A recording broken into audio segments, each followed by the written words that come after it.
পরদিন সকালে অনিকেত বাবার পুরনো খাতাগুলো, কিছু চিঠিপত্র আর কাগজপত্র গুছাচ্ছিল।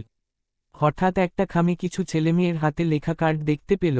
বিশ্বজিৎ স্যার, আপনিই আমাদের আলোর দিশারি। এক একটা কার্ডে এক এক ছাত্রের ভালোবাসা, কৃতজ্ঞতা, কিছু কবিতা, কিছু ছবি, সবটাই স্যারকে ঘিরে। অনিকেত অবাক হয়ে ভাবতে থাকে, যে মানুষটা বাড়িতে এত চুপচাপ ছিলেন, তার ছাত্রছাত্রীরা তাকে এতটা ভালোবাসত। তিনি ভাবেন, আজ বাবার ছাত্রদের কাউকে দেখা যায় কি না।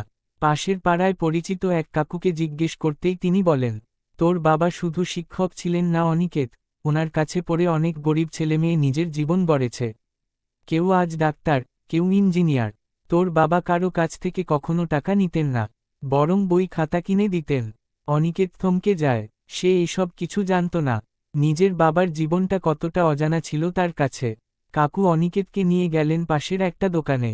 দোকানটা এখন রাজীব নামে এক ছেলের। রাজীব বাবার ছাত্র ছিল।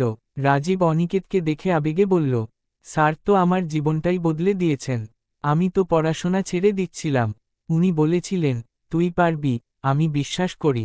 এখনো সেই কথাটা মাথায় বাজে ভাই। আমি মানুষ হতে পেরেছি কারণ উনি ছিলেন। রাজীব চুপচাপ একটা প্যাকেট এগিয়ে দিল। স্যারের ঘর গুছাতে আমি একদিন গিয়েছিলাম। উনি বলেছিলেন, এই প্যাকেটটা যদি কখনো অনিকেত ফেরে, ওকে দিও। আমি রেখে দিয়েছিলাম। অনিকেত প্যাকেটটা খুলল, ভিতরে একটা ফ্রেম করা ছবি। ছোট্ট অনিকেত বাবার কাঁধে চড়ে হেসে উঠেছে। ছবির পেছনে লেখা, আমার পৃথিবী।